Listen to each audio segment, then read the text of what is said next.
En esta nueva sesión vamos a tratar el tema de las listas de control de acceso extendidas. Este tema es muy relevante por varias razones. En primer lugar, porque son sin duda las listas de acceso que más se utilizan hoy en día en las redes para generar control de tráfico, para generar políticas de seguridad básica, y también son las que más ampliamente aparecen preguntadas en los exámenes de certificación. Por lo tanto, es un gran desafío poder entenderlas bien y darse el tiempo de procesar toda la información respecto a las listas de control de acceso extendidas. Y es justamente lo que vamos a hacer nosotros en esta sesión de hoy. Puntualmente lo que vamos a ver es la sintaxis de las access lists extendidas. Vamos a ver cómo se escriben, cuáles son sus parámetros. Vamos a ver cómo se aplican estas ACL. Y también vamos a ver un ejemplo de práctica, una topología que, como es habitual, ustedes también pueden ir revisando en conjunto. Antes de continuar, nuevamente vamos a revisar los aspectos más importantes de las listas de acceso, las famosas leyes de las listas de acceso, como yo las llamo, porque son sin duda que estas 7 cosas que se deben saber sí o sí antes de configurar cualquier lista de acceso. La primera, no se olviden, y voy a repetir esto muchas veces porque son cosas importantes, que las listas de acceso estándar son aquellas que van entre el número 1 al 99, 1300 a 1999, y las extendidas van entre el 100 y el 199 en primera instancia, y también del 2000 al 2699, ¿vale? Además, una access list estándar solamente puede bloquear tráfico basándose en la dirección IP de origen del paquete, y las extendidas se llaman así porque extienden la capacidad de análisis a no solo la IP de origen, sino también la IP de destino, los puertos de origen y puertos de destino, entre otros factores también que se pueden considerar. Por norma general, las listas de acceso estándar se configuran lo más cerca posible del destino y las access lists extendidas lo más cerca del origen. También se puede reemplazar la palabra host para utilizar una wildcard 0000, del mismo modo que una lista de acceso estándar como aparece en este ejemplo. Y también la palabra any reemplaza cualquier IP con wildcard 255, 255, 255, 255, tal como aparece en este ejemplo. Para las listas de acceso estándar y extendidas es exactamente el mismo. Todas las listas de acceso tienen una regla implícita al final llamada deny any o deny IP any. ¿Cierto? Que bloquea todo el tráfico de la red si es que anteriormente no se permite. Y finalmente las listas de acceso se ejecutan en orden top-down, de arriba hacia abajo, y en la primera instrucción que hay una coincidencia se aplica la política indicada. Podría yo agregar una octava ley o instrucción, y es que las listas de acceso se aplican solamente una vez por interfaz en el sentido que corresponde. Y eso quiere decir que si tenemos un router con dos interfaces, supongo, ya, ok, 3 interfaces, R1, quitemos la interfaz E1, E2, E3, y yo creo aquí una access list 1, esa access list 1 o 100, en este caso que ya estamos trabajando con extendida, la lista de acceso 100 puede ser aplicada en una interfaz, aquí, solamente de entrada, por ejemplo, pero no puede haber otra access list 101, también aplicada de entrada, ¿no? ¿Puede aplicarse en la misma interfaz de salida? Sí, o sea, puede haber en una interfaz un access list de entrada y salida, pero no puede tener dos access lists de entrada o de salida a una interfaz. Y esta access list 100, si ya se aplicó en la interfaz E1, también se puede volver a aplicar en las otras, pero siempre respetando el mismo principio. Eso, brevemente, fue como una generalidad que no se nos puede olvidar. Veamos un poquito más qué tiene que ver el concepto de las listas de acceso extendidas.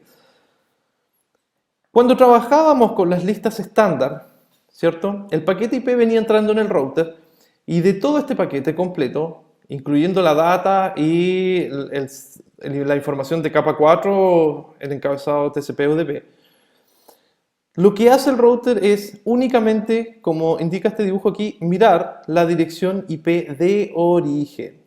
Nada más. Es lo único que le interesa cuando revisa una lista de acceso estándar. Con la lista de acceso extendida se revisan más parámetros. Se puede tomar una decisión de permitir o bloquear el tráfico basándose en la dirección origen, pero también en la dirección IP de destino. Además, se puede utilizar el puerto de origen y el puerto de destino.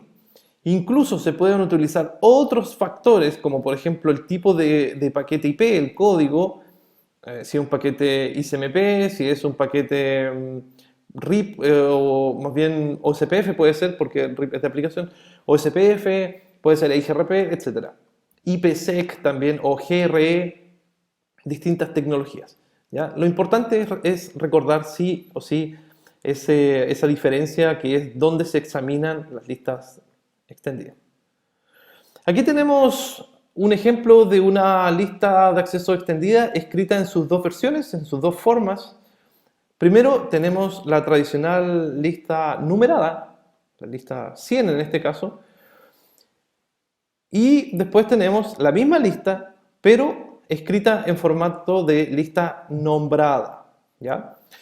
Antes de continuar, quiero simplemente compartir que para las personas que realmente quieren rendir el examen de certificación, que pongan mucha atención en esto porque en la mayoría de los simuladores de práctica que aparecen en el examen, que no son muy complejos, son cosas muy puntuales que tienen que resolver, pero sí recuerdo que en algún caso hay que crear una lista de acceso nombrada.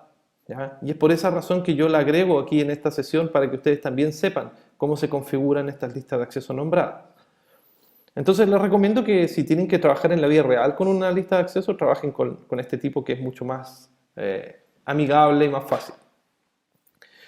También tenemos la opción de utilizar un remark para poner un comentario y luego ir declarando las reglas. Lo mismo también en el caso de la access list nombrada.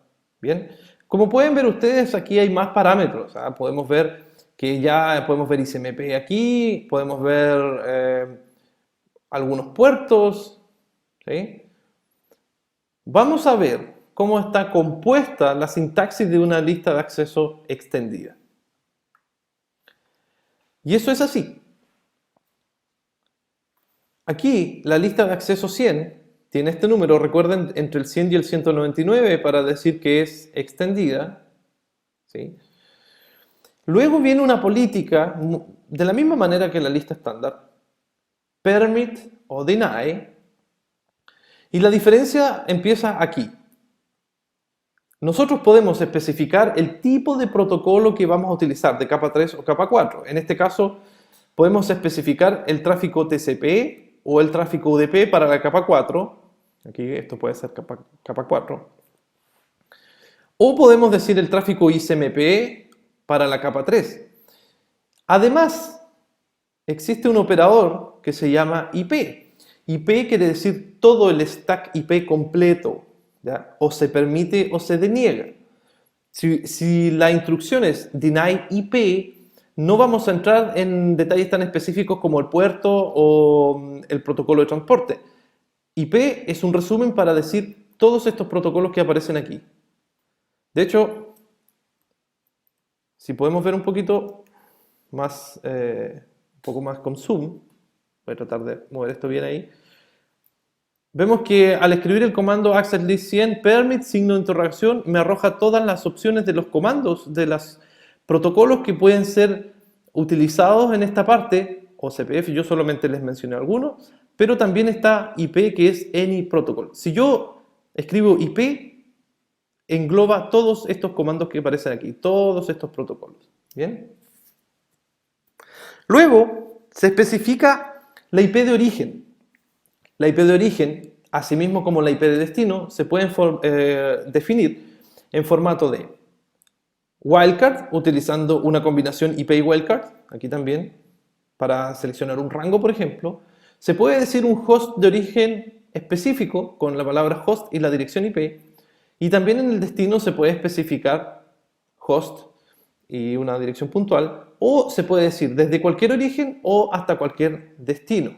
Y naturalmente que todo esto se puede mezclar entre sí, o sea, se pueden hacer todas las combinaciones posibles aquí.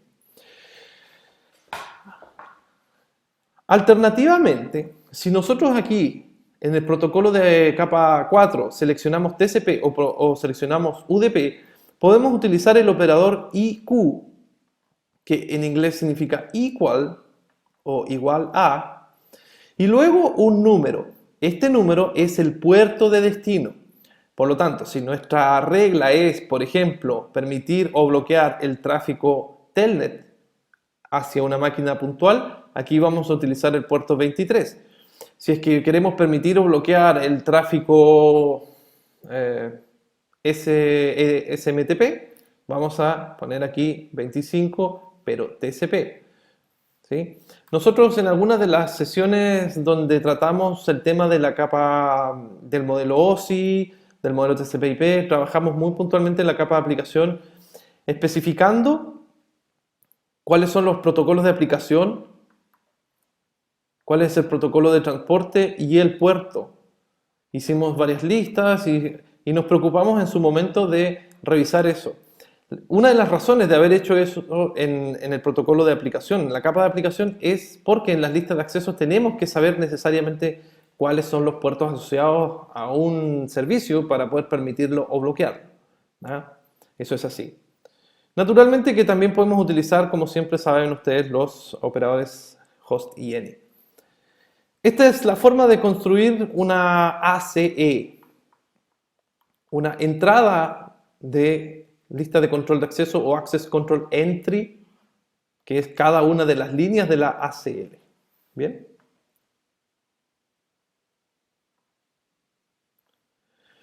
Entonces, más o menos, siguiendo la misma lógica que hemos tenido hasta ahora, tenemos aquí la lista 100 con 3 ACE y me gustaría que ustedes tomen un minuto y piensen exactamente qué está pasando con esta lista de acceso. ¿Qué es lo que hace? ¿Ah? Puntualmente. Pueden poner pausa a este video, pueden darse 1 o 2 minutos para analizar exactamente lo que está sucediendo aquí y lo comentamos enseguida. La lista de acceso 100, en este caso, lo que está haciendo es permitir el acceso de la máquina 10.0.0.1 hacia toda la red 20. ¿Ya? Aquí tengo que permito todo el tráfico IP, porque estoy generalizando, no estoy siendo específico, desde este origen, source, creo que no se alcanza a ver bien, voy a dibujarlo de nuevo, source, hasta este destino. ¿Ya? Entonces, si tenemos aquí un router y en algún lado tenemos esas redes, si acá tengo la red 10 y acá en algún lado la red 20, cuando el tráfico atraviese este router y se encuentre con esta lista de acceso, va a permitir lo que venga de la máquina 10.0.0.1 y que vaya con destino a la red 20. ¿Ya? Está siendo súper específico para ese tipo de tráfico, porque si este router tiene otro enlace que va, digamos, a la red 30, esta instrucción no dice nada sobre el tráfico de la máquina 10.0.0.1 hacia la red 30. ¿Ya? Solamente está siendo específico que va a permitir cuando el paquete IP venga de la máquina 10.0.0.1, aquí en algún lado, y que vaya a la red 20. Ahí se va a aplicar la política de permit. Pero si la máquina 10.0.0.1 va a la red 30, el router va a seguir analizando las siguientes líneas porque no va a haber una coincidencia de origen-destino. ¿Ya? Tengan muy claro eso. Aquí no es una instrucción para el host 10.0.0.1, sino para el tráfico interesante, para el flujo desde la 10.0.0.1 a esta red completa. Eso está permitido. Está denegado cualquier otra cosa hacia esa misma red. Fíjense, el tráfico denegado, todo IP desde este origen, que ahora aparece como una combinación IP y wildcard, hasta aquí, hasta este destino. Entonces, dice que cualquier otra máquina de esta red, por ejemplo la 10.0.0.2, cuando vaya a la red 20, acá, va a estar bloqueado. ¿ya? Pero si esa máquina va de la red 10 o a cualquier host hacia la red 30, tampoco dice nada la segunda instrucción. Luego tenemos otra instrucción que dice que va a permitir el tráfico TCP que se origine en el host 10.0.0.2, ya el que habíamos puesto al lado, y que vaya con destino al servidor 203.45 en el puerto de destino 80. Bien, aquí imaginemos que tenemos otro... Vamos a borrar esto mejor. Ahí. Otro enlace, ¿sí? Aquí un poco más largo. Otro enlace y que este enlace conecta con otro router y el router tiene aquí tiene dos servidores web, ¿ya? El 203.45 y 203.46. Entonces, si la máquina 10.0.0.2 inicia una consulta HTTP hacia el servidor 203.45, este router, nuevamente se me movió, este router la va a dejar pasar, ¿ya? Ningún problema. Pero si esa máquina 10.0.0.2 origina una conversación HTTP hacia otro servidor, por ejemplo 203.46, esta router no lo va a dejar pasar porque no tiene ninguna instrucción que esté permitiendo ese tráfico. ¿Bien? De hecho, acá al final va, como ya saben, el comando deny IP any. Todo bloqueado. Aquí está. ¿Sí? Así que tengan cuidado cuando analicen la lista de acceso porque se basan en origen-destino. Lo que coincida con ese origen y destino, no o, va a ser procesado. Veamos un segundo ejemplo que puede ser algo más cercano a la vida real. Si un administrador de red está revisando los estados de las conexiones de su router y descubre que hay cierto tráfico que no debiese ser permitido, por ejemplo el que aparece ahí con una X, ¿cuál sería la access list correcta para bloquear este tráfico? Si usted es el administrador de la red y determina que a partir de algún sistema de gestión el tráfico que va justamente de número 3 en esta tabla no debe ser permitido y en este momento está funcionando, ¿cuál es la lista de acceso que permitiría bloquear este tráfico? ¿Ya? Indique por favor además la interfaz donde se tenga que aplicar. Por favor nuevamente pongan pausa a este video, traten ustedes de escribir la lista de acceso correcta que bloquee el tráfico indicado aquí y dónde se aplica. ¿Ya? Yo les voy a dar el tiempo preciso si ustedes ponen pausa y vamos a poder comparar el resultado. Bueno, la respuesta puede ser variada, pero en primera instancia aquí tienen una lista de acceso que se encarga de este problema. Si ustedes se fijan, he creado una lista de acceso 101 que puede ser en realidad 100 o cualquier número del 100 al 199, no hay ningún problema. No es necesario que partan 100. Y le voy a decir que voy a denegar explícitamente el tráfico TCP que venga desde el host 199.34.209.1 y que vaya a 192.168.2.2 en el puerto de destino 22. Esto es un servicio SSH, comunicación de consola o de línea de comandos remota. Bien, entonces todo lo que venga de aquí y que vaya acá en el puerto 22 TCP va a ser bloqueado. Si esta misma máquina está enviando un tráfico TCP en el puerto 23, este tráfico no va a coincidir con esta regla, por lo tanto se va a seguir analizando. ¿Ya? También si es UDP. Incluso está la opción de decir deny TCP host sin especificar el puerto y eso significa que vaya a bloquear todo el tráfico completo TCP, ¿vale? Y luego, ya que creé esta regla, para que no se bloquee todo lo demás, tengo que explícitamente permitir el tráfico. Permito todo lo demás.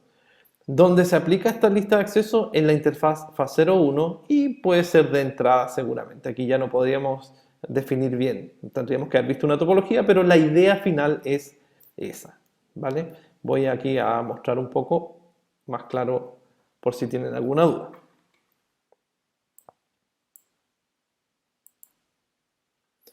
Como ya lo hemos discutido anteriormente, pero también les digo que les voy a seguir repitiendo esto porque es muy importante, las listas de control de acceso estándar se instalan lo más cerca del destino y las listas extendidas se instalan lo más cerca del origen. Ya vimos por qué se instalan más cerca del destino las estándar, pero las extendidas, como tienen la capacidad de identificar el tráfico interesante desde dónde hacia dónde, siempre me pasa lo mismo, hacia dónde, como el perfil está claro, entonces lo que sucede es que este router puede inmediatamente controlar esa situación y no hay necesidad de hacer que ese paquete IP viaje por toda la red, ¿cierto? Ocupe ancho de banda, ocupe procesos de enrutamiento, procesador, memoria, recursos de las máquinas, ¿cierto? Y va a ser bloqueado finalmente igual al final de la red. Si es que se puede hacer antes, se hace antes.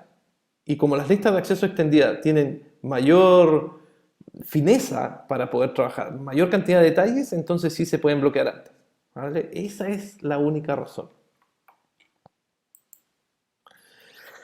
Entonces, también está el tema de la aplicación de las listas de acceso extendidas y esto es exactamente lo mismo que en las estándar. Como en la sesión anterior intenté dibujar un guardia y no pude, en este momento busqué uno y lo pegué, porque sale mucho mejor. Miren, ¿cuál es la idea? La idea es que este control de seguridad examina todo lo que pasa por este router, sea de entrada o salida, ustedes lo deciden. Primero se crea una política, se crea aquí un listado, ¿cierto? Ustedes le dan una instrucción a este control de seguridad y le dicen, mire señor, usted tiene que permitir a esta persona, permitir a esta otra segunda persona, pero a la número 3 no la puede dejar pasar, a la 4 tampoco y a la 5 tampoco. Y crean ustedes una política de seguridad o un security policy. Entonces, el control de seguridad dice, muy bien, no hay ningún problema, pero me tiene que preguntar dónde se va a aplicar esa política. ¿Ya? Para la gente que entre en la interfaz fase 00, los que vengan entrando, o para la gente que vaya saliendo de esa interfaz, ¿sí? O también puede ser lo mismo en el caso de la fase 1 o fase 2. Siempre hay que identificar el sentido del tráfico, pero imaginándose que uno está dentro del router, ¿ya? Por eso les decía también en otra sesión que el ejemplo que yo siempre doy es que esto es una disco, porque no sé si donde ustedes viven será similar, pero habitualmente de donde vivo yo sucede que en algunos de estos locales hay un control de ingreso, ¿sí? Muchas veces justamente con una lista que uno se inscribe antes, y para poder ingresar a estos clubes uno tiene que estar presente en la lista, tiene que estar ahí, tiene que haberse inscrito previamente, y es justamente un control aquí, un guardia o varios, y que están con esta lista revisando, a ver, ¿usted está permitido? Sí, usted no se inscribió, lo siento, no puede entrar, ¿ya? Pero también pasa, donde yo vivo, que cuando se ingresan a estos locales, hay una política de que no se puede salir antes de, no sé, las 3 de la mañana, 3 a.m. No se puede salir. Ajá, nadie puede salir. Bueno, la verdad es que no es que nadie puede salir, pero dice, si usted sale no puede volver a entrar. Esa es la condición, ¿ya? Entonces también hay un control de salida aquí. Y si usted va saliendo, sí, ok, no puede volver a entrar. Y para validar que pueda volver más tarde, le ponen un timbre en la mano. Y después puede volver a entrar. Es exactamente lo mismo. El caso de las listas de control de acceso extendidas es que este guardia también puede mirar y tomar una decisión para decir hacia dónde va. Supongamos que fase 02 es un VIP, es un recinto VIP, y fase 01 puede ser, digamos, una barra, un bar, ¿ya? Una cosa así. Entonces, cuando están entrando aquí, este guardia les pregunta, ¿usted de dónde viene? Bueno, yo vengo de Chile, ¿sí? Y él dice, eso era una bandera por si acaso. Yo trato de dibujar muchas cosas que no resultan.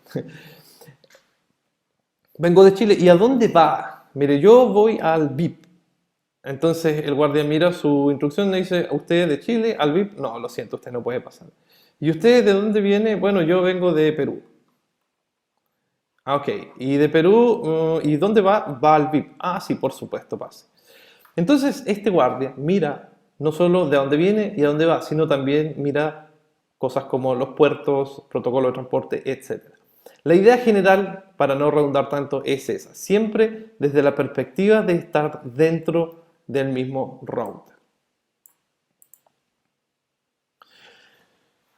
Vamos a ver si algo han entendido de esto y si pueden ustedes resolver algún ejercicio.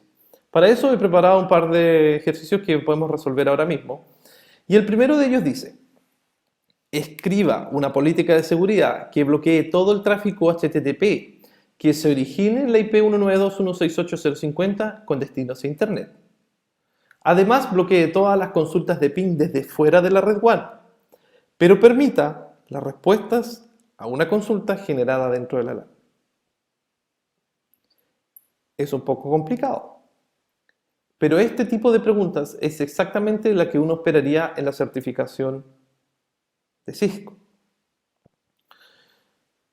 Para poder resolver esto hay que no solamente saber cómo se componen las listas de acceso extendidas, sino que además hay que tener nociones de cómo funcionan los otros protocolos de comunicación. ¿Ya? Entonces yo los invito a que también aquí hagan una pequeña pausa, traten de resolver este ejercicio como puedan y les voy a mostrar la solución enseguida. Pero antes les voy a comentar lo siguiente. El tráfico de las consultas ping, por si no lo sabían, el comando ping utiliza un protocolo que se llama Internet Control Message Protocol, protocolo de mensajes de control de Internet. ICMP es un protocolo que tiene numerosos tipos de mensajes, envía muchos mensajes distintos. De hecho, el que envía cuando hace un ping es un mensaje de tipo 0 y también de tipo 8. 0 significa echo request y 8 echo reply. El ping está compuesto de dos mensajes, una solicitud de eco y una respuesta de eco. Entonces, cuando se envía un mensaje de un host de origen a un host de destino con un mensaje ping, se envía un echo request, o que también a veces aparece solamente como eco. Una solicitud de eco. Y cuando llega aquí a un dispositivo, él va a responder a ese mismo mensaje, pero con un mensaje reply. Entonces, el ping maneja esos dos tipos de mensaje ICMP. Eso es muy importante para saberlo para poder responder esta pregunta. Así que ahora sí, los dejo con una pequeña pausa. Presionen el botón de pausa, resuelvan el problema, traten de construir la lista de acceso y les doy inmediatamente la respuesta. Espero que hayan podido resolver el ejercicio. Entiendo que no es muy fácil y si se equivocan, no se preocupen. Aquí no van a matar ninguna red, no va a caer ningún servicio, no va a dejar de funcionar nada, así que no se preocupen. Y también es cierto que las listas de acceso necesitan un trabajo muy largo para poder dominarlas. Así que si es su primera vez con esto, ni se preocupen, que todavía hay mucho que practicar. Bueno, no tanto conversación, la respuesta es la siguiente.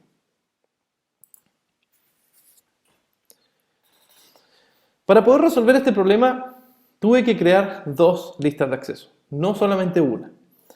Una que la denominé tráfico hacia Internet, desde la LAN hacia Internet, y otra que la denominé tráfico desde Internet hacia la LAN. ¿Ya? Uy, tengo algunos problemas aquí para eso. Entonces, como la primera política es que tengo que bloquear todo el tráfico HTTP que se origine dentro de esta LAN, específicamente en la IP 50, con destinos a Internet, ¿ya? Tengo que bloquear el tráfico HTTP. Entonces, creo mi lista de acceso, tráfico a Internet, y le voy a decir deny, voy a denegar, el tráfico TCP desde esta máquina, este es el origen, Y de hecho acá hay un pequeño error porque aquí falta la palabra host. ¿Ya? ¿Sí? Me equivoqué yo al transcribir la lista de acceso. Ustedes la pueden probar. Aquí entre medio va la palabra host. ¿Ya? Todo lo que venga desde este origen y vaya hacia cualquier destino, any. Esto representa todas las direcciones IP posibles del mundo.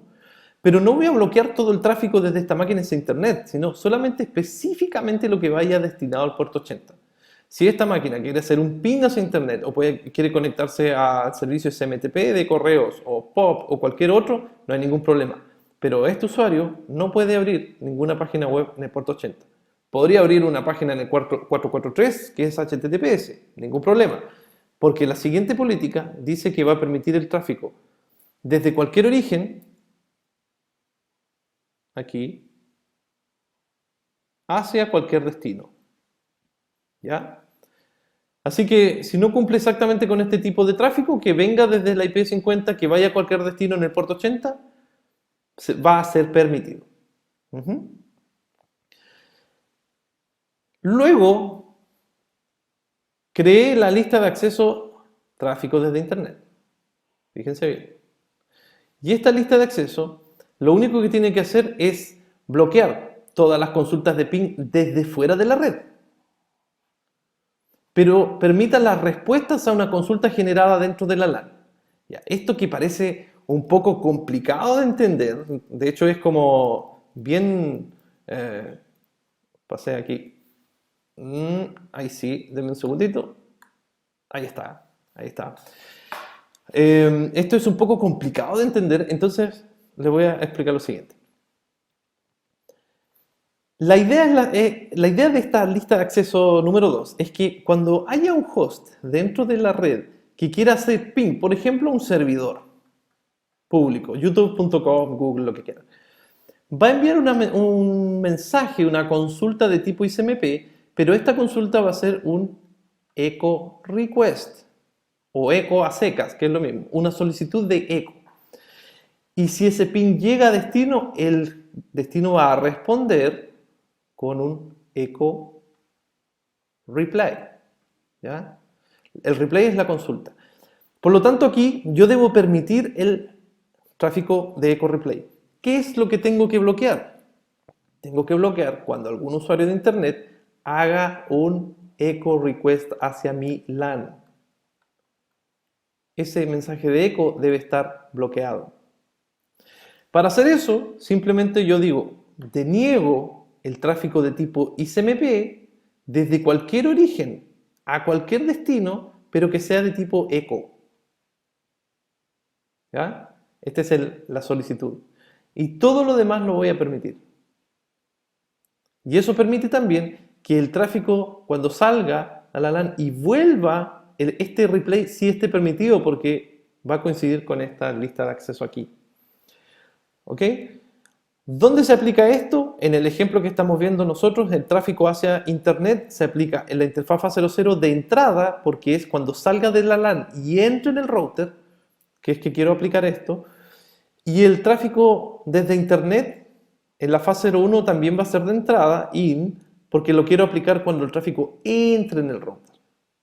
También lo podría aplicar de salida en la fase 00, es verdad, si alguien lo pensó así, pero eso significa que no es muy conveniente por una razón muy simple, y es que si aquí tengo la fase 00 y acá la fase 01, si mi intención es bloquear el tráfico para que llegue a la LAN, me conviene más bloquearlo al inicio de entrada en la fase 01 y no de salida en la fase 00 por una razón muy sencilla, y es que si yo lo dejo pasar y lo agarro en la interfaz de salida, aquí va a ser procesado por la CPU del router, se va a utilizar RAM, se va a utilizar recursos en bloquear algo. ¿Ya? Cuando puede ser bloqueado antes sin que pase por la memoria y por los procesos internos del router, así que nos sirve para optimizar el tráfico. Esa también es una buena razón para ver dónde se ubica una lista de acceso. Puede haber estado un poco difícil este ejercicio, pero créanme que en las certificaciones muchas veces se preguntan por estas cosas. Segundo ejercicio. en el mismo router del ejercicio 1, agregue ahora una política de seguridad que bloquee todo el acceso al servicio Telnet o SSH de ese router, excepto de la IP del administrador, que es 0128. En este ejercicio, cuando no lo saben resolver, naturalmente muchos se equivocan porque hay una forma que no es la habitual de configurar. Y quiero que, antes de que respondan esto, antes que lo resuelvan, quiero explicarles una cosa. El router, como tal, este dispositivo, tiene por objetivo conmutar a nivel de capa 3. Conmutar quiere decir que va a entrar un paquete IP en una interfaz y él va a tomar una decisión, va a mirar su tabla de enrutamiento y va a decidir conmutar ese tráfico por una u otra interfaz, ¿ya? Entonces, la responsabilidad del router es solamente traspasar tráfico de una entrada a otra, de una interfaz a otra, ¿ya? De entrada a salida, mover. Eso es la única responsabilidad de un router, enrutar, crear las rutas. En ese procedimiento nosotros le podemos decir al router, oye, si por aquí pasa alguna vez un tráfico que coincide con este tipo de perfil, por favor, bloquéalo, no lo dejes pasar porque no queremos, ¿ya? Podemos pedirle al router que nos haga ese favor. Pero hagan la diferencia del router cuando maneja tráfico que viene de una red y que va con destino a otra red y ese tráfico atraviesa el router, pasa por dentro, entra en una interfaz y sale en otra, respecto al tráfico que viene de una red hacia el mismo router, que es totalmente distinto, porque el router no tiene que conmutar nada, ¿ya? Las listas de acceso que nosotros hemos visto, estándar, extendidas, funcionan para el tráfico que atraviesa el router, que es conmutado en este dispositivo.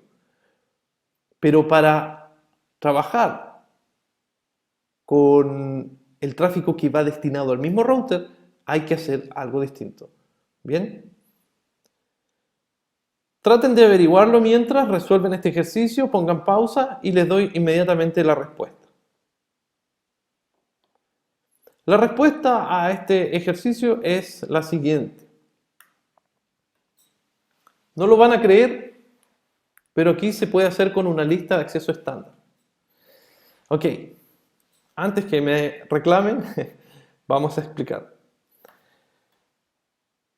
Si yo quisiera bloquear o permitir el tráfico Telnet o SSH que atraviesa este router, por ejemplo, mire, yo no quiero que nadie de esta red completa, cuando vayan a internet, no quiero que nadie haga Telnet ni SSH a máquinas que están fuera.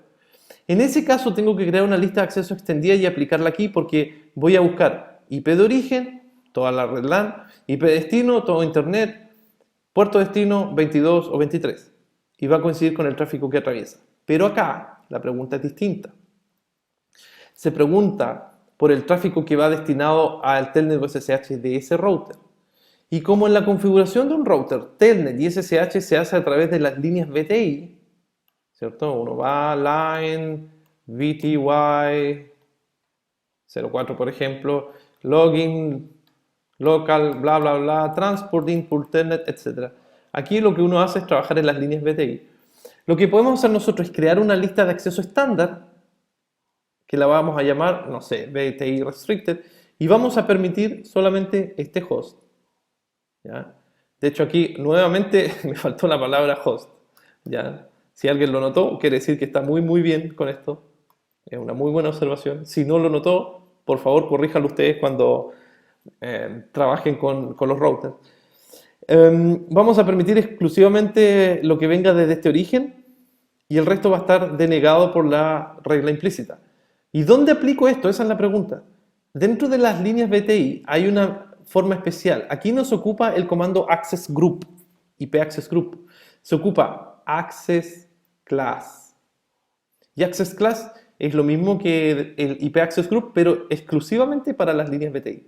Y aquí voy a aplicar la lista de acceso VTI restricted de modo in.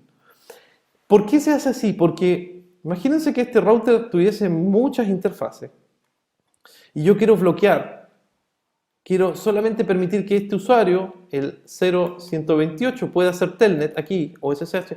Tendría que bloquear en esta interfaz, en esa interfaz, en esa interfaz, en esa interfaz. En todas las interfaces del router tendría que crear lista de acceso.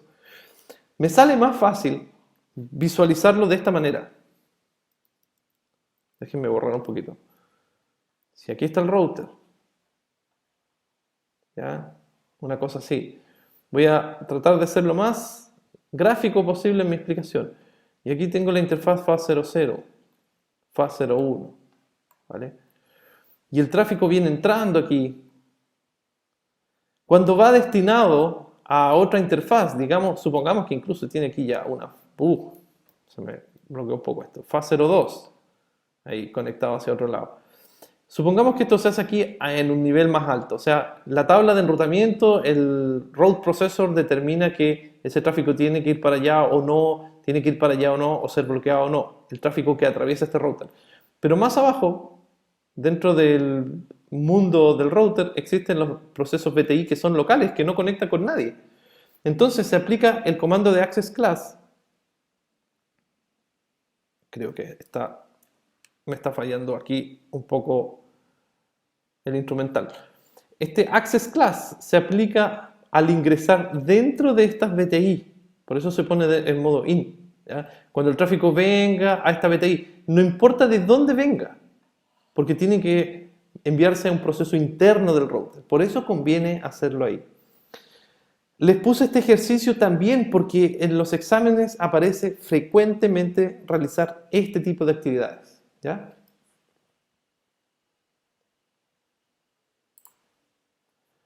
Vamos a trabajar con un ejercicio práctico simple de lista de control de acceso extendida con nuestro laboratorio, pero esta sesión por ahora va a quedar hasta aquí y el ejercicio lo realizaremos en una siguiente sesión.